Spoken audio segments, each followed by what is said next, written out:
Hello മനസ്സിലായില്ല മനസ്സിലായില്ല. ഇല്ല ഒന്ന് ഓർത്ത് നോക്കിയെന്ന് ഇരുത്തി മുക്കി ഒന്ന് ഓർത്ത് മുക്കി ഓർത്താൽ അത് ശരിയാവത്തില്ല. മനസ്സിലായില്ല. ഇല്ല എന്നെ മനസ്സിലായില്ല. ഒരു മാസക്കാലത്തോളം മനസ്സിലായി, എന്നിട്ട് മനസ്സിലായില്ല. ഇല്ല മനസ്സിലാവുന്നില്ല. Fernandes from USA. എന്തോ ഫെർണാണ്ടസ് ഫ്രം USA. അതെ, ഫ്രണ്ടിലെ പല്ല് വെപ്പ് പോലെ അത് കടുപ്പിച്ച് പറഞ്ഞാണല്ലോ. കർട്ടൻ പൊട്ടി പൊക്കിയിട്ട് തന്നെ സ്റ്റേജ് പോലെ ആയിപ്പോ വായ. എനിക്ക് മനസ്സിലായില്ല. ഇല്ലേ, ഒന്ന് വ്യക്തമാക്കാവോ? നിങ്ങൾ ഈ മാർച്ചില് നമ്മുടെ കൂടെ അമേരിക്കയിൽ പരിപാടിക്ക് വന്നിരുന്നു. അതെ. അപ്പൊ ഒരു മാസക്കാലത്തോളം നിന്നപ്പോ എന്റെ വീട്ടിലാ നിങ്ങൾ നിന്നെ. Fernandes from USA. ഇപ്പൊ മനസ്സിലായി. കാരണം ഒരുപാട് പേരെ കാണോണ്ടേ ഇവർക്ക് പെട്ടെന്ന് മനസ്സിലായില്ല. മനസ്സിലായില്ല. സോറി. ഒന്ന് തിരിഞ്ഞാ ഇപ്പൊ മനസ്സിലായി. മനസ്സിലായില്ലേ? അശ്വതിക്ക് മനസ്സിലായില്ലേ? ഒരു സ്റ്റേജിലെ കോമ്പയർ ചെയ്യാൻ ഡ്രസ് ഇല്ലാത്തോണ്ട് എന്റെ പെണ്ണുമ്പിള്ളയുടെ നൈറ്റ് ഡ്രസ് ഇട്ടിട്ടല്ലേ നിങ്ങൾ കോമ്പയർ ചെയ്ത് മറന്നുപോയത്? അശ്വതി ഒക്കെ പറഞ്ഞു ഇതൊക്കെ തന്നെയാണ്. ഇതിനെ പുറവശം മാത്രം വെളുത്തിരിക്കുന്നത്, നരച്ചിരിക്കുന്നത് അല്ല. പുറവശം മാത്രല്ല, മൊത്തം നരയാ. അത് ഞാൻ ഇങ്ങോട്ട് വരാൻ നേരത്തെ വീട്ടിൽ കുറച്ച് ഡൈ ഉണ്ടായിരുന്നു. അടിച്ച് ഇവിടെ വന്നപ്പോ തീർന്നു പോയി.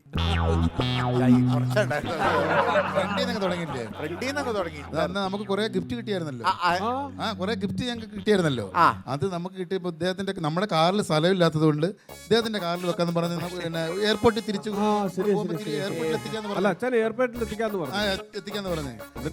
തരാതെ നമ്മളെ പറ്റിച്ച കക്ഷിയാണ്. അതിനകത്ത് സത്യാവസ്ഥ എന്നാന്നറിയാമോ? എന്താണ്? എന്റെ വീടിന്റെ വില 10 കോടി രൂപയാ. അതായത് എന്റെ ഒരു കാറുണ്ട്. ആ കാറിന്റെ വില 6 കോടി രൂപയാണ്.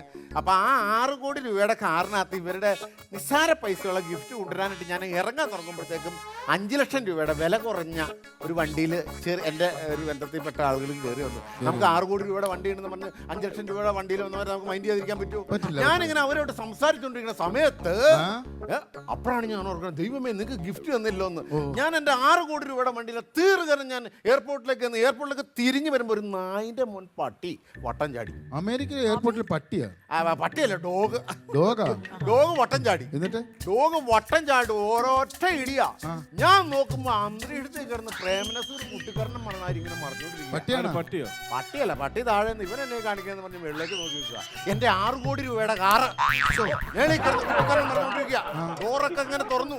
ഈ ഡോറിനകത്തോടെ ഈ എന്റെ നിങ്ങൾക്ക് കൊണ്ടുവന്ന ഗിഫ്റ്റ് ഇല്ലേ പുറത്തേക്ക് ചാടി. ഞാൻ നേരെ താഴെ ഇറങ്ങിയെന്ന് വെച്ചാൽ നോക്കുമ്പോ എന്നെ പിള്ളേർ എടുത്തോണ്ട് പോകണു. അപ്പൊ പിടിച്ചു ചേർത്തല്ലോ, പ്രശ്നം ഉണ്ടാക്കണ്ടായിരുന്നോ? എന്റെ പിള്ളേർ ഗിഫ്റ്റ് എടുത്തോണ്ട് എന്റെ വീട്ടിലേക്ക് പോകണേ ഞാൻ ഇതിനോട് പിടിച്ചു നിർത്തുന്നത്. അതെ അതെ. ഞാൻ പിള്ളേരുടെ ശാശി പറഞ്ഞുകൊണ്ടിരിക്കുന്ന സമയത്ത് നിങ്ങളുടെ വിമാനം മേളിക്കടെ ഷൂ എന്നും പറഞ്ഞു അങ്ങ് പോയി. അപ്പൊ അങ്ങനെ നിങ്ങൾക്ക് തരാൻ പറ്റാതെ ആയിപ്പോയി. അല്ലാണ്ട് എനിക്കിത് ആർത്തി ഉണ്ടായിട്ടോ എനിക്കങ്ങനെ ആഗ്രഹം ഉണ്ടായിട്ടോ വന്നെന്താ കാര്യം പറ. അയ്യോ അത് പറയാൻ വിട്ടുപോയി.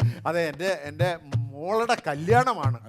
സാധാരണ അമേരിക്കയിൽ നിന്നൊക്കെ ആൾക്കാർ വന്നു കഴിഞ്ഞാൽ വന്ന് എയർപോർട്ടിലേക്ക് കയറുന്ന സമയത്ത് ഇങ്ങോട്ട് കരഞ്ഞിട്ട് പറയും ജീവിതത്തിൽ നിങ്ങളെ മറക്കില്ല എന്ന്. കേരളത്തിൽ വന്നു കഴിഞ്ഞാൽ പിന്നെ ഫോൺ കൊടുക്കൂല, ആരെയും വിളിച്ചോട്ട് കിട്ടൂല. വിളിച്ച് കഴിയുമ്പോൾ ചേട്ടൻ ഷൂട്ടില്ലാന്ന് എന്നുവെച്ചാൽ പെണ്ണുമ്പിള്ളേനെ കണ്ടല്ലേ ഇവന്മാരൊക്കെ ഷൂട്ടിങ്ങിന് പോകണം. അല്ല അല്ല, നിങ്ങൾ അങ്ങനെയല്ല. അപ്പോൾ നിങ്ങളെ കണ്ടിട്ട് നേരിട്ട് മക്കളെ കൊണ്ട് അനുവാദം മേടിപ്പിക്കണം, കല്യാണം ക്ഷണിക്കണം. നിങ്ങളെല്ലാവരും വന്നെ. ഞാൻ നാട്ടിൽ പറഞ്ഞു പോയി മോക്കടെ കല്യാണത്തിന് വരുന്ന അശ്വതി വന്നോട്ടോ. അപ്പൊ വരണം. അപ്പൊ അങ്ങനെ പിള്ളേര് വന്നിട്ടുണ്ട്. മോളെ കയറിവാടി. ഇതാണ് എന്റെ മോള്. ഇതാണ് എന്റെ മോള്. ഇത് ഞാൻ എന്റെ മോള് കെട്ട മോണ പയ്യൻ. അപ്പൊ ഇതാണ് മോളും മോനും. മോരും മോളും അല്ല, മോളും മോനും മരുമോനും. എന്താ പേര്? ഫെറി. നല്ല പേര്. എന്നെ അറിയില്ല നിങ്ങൾ? എന്നെ അറിയില്ലേ? ഓർക്കുന്നില്ല. മനസ്സിലായില്ലേ? ഉല്ലാസം പന്തളം കൂടെ അമേരിക്ക വന്നപ്പോൾ അമേരിക്ക മുഴുവൻ കൊണ്ട് കാണിച്ച ഞാനാ. എന്നെ മറന്നുപോയോ ഫെറിയെ? മനസ്സിലായില്ലേ? ഞാൻ അവിടെ ഇല്ലാതിരിക്കുന്ന സമയത്ത് ഇവനാണ് എല്ലാവരും കൊണ്ട് എല്ലാം കാണിച്ചു കൊടുത്തത്. അമേരിക്കയിലുള്ള ഓരോ പുൽച്ചടിക്ക് പോലും എന്നെ അറിയാമല്ലോ. എന്നിട്ട് നിങ്ങൾക്ക് അറിയില്ലേ? നിങ്ങൾ എന്നാ പുൽച്ചാടിയാണോ? അതല്ല, ഞാൻ അമേരിക്കയിൽ എത്ര സ്വീകാര്യനല്ലേ. മോളുടെ പേര് ആൻഡ്രിയ. എന്തോ? ആന്റിനെയോ? ഇവിടെ നിന്നൊക്കെ ആന്റിന പോയിട്ട് കുറെ കാലമായി. ഇപ്പൊ ഈ ആന്റിന. കേബിളാണ്. ആൻഡ്രീന ഞങ്ങൾ വീട്ടിൽ വെറോനിക്കാന്ന് വിളിക്കും. അപ്പോ ആൻഡ്രീന. ആന്റീന നല്ല അപ്പൊ പേരാണ്. കല്യാണം ഓക്കെ ആയാ? ഓക്കേ. എന്താ ജോലി എന്താണ്? ഞാൻ സ്വന്തമായിട്ട് 10 ഏക്കേഴ്സിൽ ഫാമാണ്. 10 അയ്യോ 10 ഏക്കേഴ്സ്. അയ്യാ അമേരിക്കയിൽ 10 അമേരിക്കയിലൊക്കെ അത് അത്രേ ഉള്ളോ? 10 ഏക്കർ എന്നൊക്കെ പറഞ്ഞ എന്തുണ്ട് അമേരിക്കയില്? അമേരിക്കയിൽ 10 ഏക്കർ എന്ന് പറഞ്ഞാൽ നിങ്ങൾക്ക് ഒരു കാര്യം അറിയാമോ? അമേരിക്കയിലെ $1, അതായത് അവിടുത്തെ $1 ഇവിടുത്തെ 80 രൂപയാ. അപ്പൊ അവിടുത്തെ 10 ഏക്കർ ഇവിടുത്തെ എത്ര ഏക്കറാന്ന് കൂട്ടി നോക്കി. ആ അത് ശരി. നിസാറാണോ അത്? ഓ അത് ശരിയാ ശരിയാ. ഏർലി മോർണിംഗിൽ തന്നെ ഞാൻ എന്റെ ഫാമിലോട്ട് ഗോ ചെയ്യും. ഫാമിലേക്ക് പോകുമ്പോ എന്നിട്ട് എന്റെ ഹെഡ്ലൈറ്റ് എന്റെ ടൂൾസ് എടുത്തിട്ട് പയ്യെ നൈസ് ആയിട്ട് ഇങ്ങനെ കട്ട് ചെയ്ത് ഇങ്ങനെ പോകും. 1 മിനിറ്റ് കഴിയുമ്പോൾ വൈറ്റ് മിൽക്ക് ഡ്രോപ്സ് ആയിട്ട് പറഞ്ഞ് ഈ ഇതിലോട്ട് വീഴും. എതിലെ വീഴുന്നത്? ഏതിൽ വീഴുന്നത്? എതിലെ വീഴുന്നത്? ചാച്ചാ എന്നാ അവനെ നീ ഒന്ന് ചാച്ചാ ഈ കണ്ണൻ ചേട്ടയുടെ ഇംഗ്ലീഷ് എന്നതാ? എന്ത് കുശുകുശുക്കുന്നെ? കണ്ണൻ ചേട്ടയുടെ ഇംഗ്ലീഷ് എന്നെ എനിക്കറിയാൻ പാടില്ല. കണ്ണഞ്ചേട്ടയുടെ ഇംഗ്ലീഷ് നിനക്കറിയാം അവിടെ? എനിക്കറിയില്ല പപ്പ. ദൈവമേ ഇനിയിപ്പോ ഞാൻ കുഴപ്പമില്ല. കണ്ണൻ ചേട്ടാ. ആ,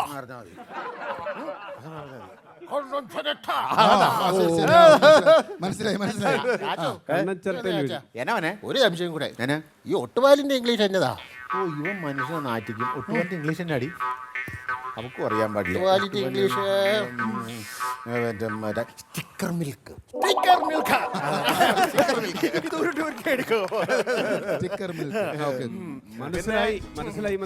ഞങ്ങള് ക്രിസ്ത്യാനികളാണേലും ഞങ്ങള് വളരെ ഈ എന്തിനാ ജാതകത്തിലൊക്കെ ഭയങ്കര വിശ്വാസമുള്ളവരാണ്. ആ അത് ശരി. അത് വേണം. അത് അങ്ങനെ ജാതകം നോക്കിയാണ് എന്റെ ആൻഡ്രിയയുടെ വിവാഹം തന്നെ ഞങ്ങൾ നടത്തുന്നത്. പക്ഷേ ഞങ്ങൾക്ക് 10 പൊരുത്തമുണ്ട്. ഏയ് ആൻഡ്രിയ, 10 പൊരുത്തം. യാ 10 പൊരുത്തം. 10 പൊരുത്തമാണ്. പത്തിരി പൊരുത്തമോ? 10 പൊരുത്തമല്ല, 10 പൊരുത്തം. പത്തര അതായത് ജോത്സ്യൻ പറഞ്ഞത് മരണത്തിന് പോലും ഞങ്ങളെ വേർപെടുത്താൻ പറ്റില്ല എന്നാണ്. പപ്പ, ഞാൻ മറ്റേ കാര്യം പറയട്ടെ പപ്പ. അമേരിക്കയിൽ ജനിച്ചു വളർന്നതുകൊണ്ട് പറയല്ല. ഈ കൊച്ചുണ്ടല്ലോ, ഇവളോട് എന്ത് കാര്യം പറഞ്ഞ അവളെ എന്നോട് ചോദിച്ചിട്ട് ഇനി വേണ്ടാന്ന് ഞാൻ പറഞ്ഞു കഴിഞ്ഞാൽ അവളത് ചെയ്യില്ല. അപ്പൊ ഞാൻ പറയട്ടെ. വേണ്ട മോളെ. ഞാൻ പറഞ്ഞ എന്താ? ചില സമയത്ത് അവൾ അങ്ങനെ അങ്ങനെയാണെങ്കിൽ ഞങ്ങളൊരു കാര്യം ചോദിക്കട്ടെ. അതായത് ഇപ്പം പിന്നെ നിങ്ങൾ 10 പൊരുത്തം എന്നല്ലേ പറയുന്നത്? 10 പൊരുത്തം. നിങ്ങൾ പിന്നെ വിവാഹിതരായെന്ന് വെച്ചു. വിവാഹിതരാകുമ്പോൾ നിങ്ങളുടെ ഏറ്റവും അടുത്ത സുഹൃത്ത് ആരാണ് നിങ്ങളുടെ? എന്റെ ഏറ്റവും അടുത്ത സുഹൃത്ത് എന്ന് പറഞ്ഞാൽ ബെഞ്ചമിൻ ബ്രൂണോ അല്ലേ? എന്റെ മനസ്സ്, ഞങ്ങൾ ഒരു രണ്ട് മനസ്സും ഒരു ശരീരവുമാണ്.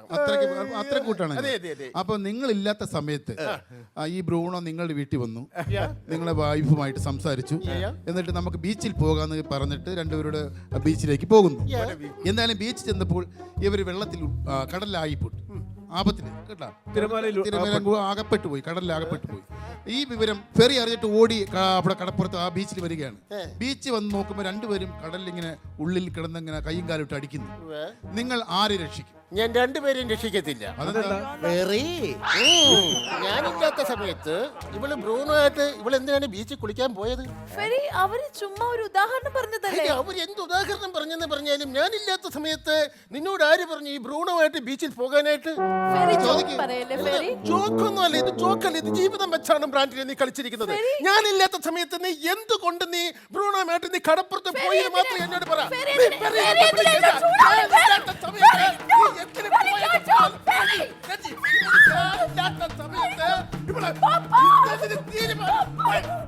ഞാനില്ലാത്ത സമയത്ത് ഇവിടെ പോകേണ്ട കാര്യമുണ്ടോ? ഇത് ഇനി അവസാനമാണ്, അവസാനം. 10 പൊരുത്തം.